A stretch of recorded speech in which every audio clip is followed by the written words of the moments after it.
My neighbor keeps borrowing my cat for rituals, and now it speaks Latin. I live in a small, peaceful neighborhood where nothing weird ever happens, until my new neighbor, let's call her Karen, moved in. At first, she seemed normal, a quiet lady in her 40s with a green thumb, and a love for alternative spirituality. But then she started borrowing my cat, Mr. Whiskerton. It began innocently enough. She knocked on my door one evening, holding a basket of muffins, and asked if she could borrow Mr. Whiskerton for an hour. Her excuse? He has very calming energy and I need him for a meditation session. I thought it was weird, but hey, free muffins. So I said yes. When Mr. Whiskerton came back, he seemed different. He stared at me like he knew things. I shrugged it off, assuming it was just my imagination. The second time she borrowed him, Karen promised she'd bake me cookies. This time she kept him for 3 hours. When I got him back, his fur smelled like sage, and there was a tiny chalk pentagram on his belly. I wiped it off, thinking it was some kind of weird coincidence. Things escalated quickly after that.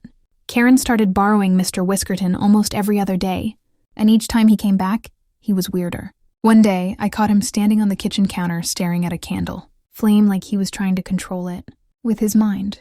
Another time, I swear I heard him muttering something that sounded like, Dominus felinum est. Google tells me that means, the Lord is feline. When I confronted Karen, she admitted she was using Mr. Whiskerton for light summoning rituals. Light summoning? I told her she couldn't borrow him anymore. But that night, I woke up to find Mr. Whiskerton sitting on my chest, glowing faintly and purring in what I can only describe as a Gregorian chant.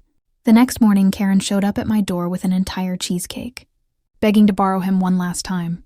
Apparently, she was on the verge of communing with the spirit of Ultimate Whiskers, and just needed him for 20 minutes. I refused, but Mr. Whiskerton jumped out of my arms and ran to her. Traitor.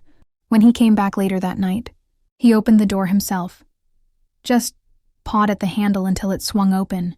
Then he climbed onto my bookshelf, knocked over my collection of antique spoons, and said in perfect Latin, Servus meus cibum meum da.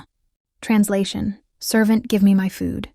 Now Karen is acting like everything is normal, but my cat has started levitating when he naps, and I caught him trying to write something in blood. Don't worry, it was just ketchup this time. Reddit, what do? Do I move? Call an exorcist? Or just accept that my cat might be the Antichrist? P.S. Karen wants to borrow him for a full moon ceremony next week. Should I charge her a rental fee or